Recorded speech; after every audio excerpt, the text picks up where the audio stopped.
హనుమత్ ప్రదక్షిణం చేసేటప్పుడు చెప్పవలసిన శ్లోకం ఏమిటో పరాశర సంహిత చెప్పింది.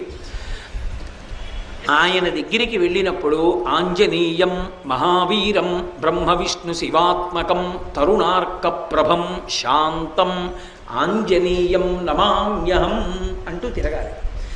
పరమ మౌనంతో ఆ శ్లోకం ఒక్కటి చదువుకుంటూ గర్భిణి స్త్రీ ఎలా తిరుగుతుందో అలా తిరగాలి.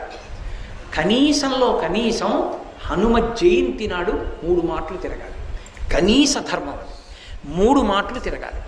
3 మాటలు తిరిగేటప్పుడు ప్రతిసారి తిరిగి వచ్చి ఒక చోట ఆగి శ్లోకం చెప్పి మళ్ళీ తిరగాలి ప్రదక్షిణంగా.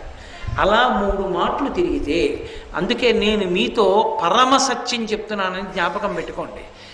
ఎంత ఉద్వేగభరితమైన పరిస్థితుల్లో, ఎంత కష్టంలో ఉండనివ్వండి, హనుమత్ ప్రదక్షిణాలు చేస్తే మనస్సుకి శాంతి కలుగుతుంది.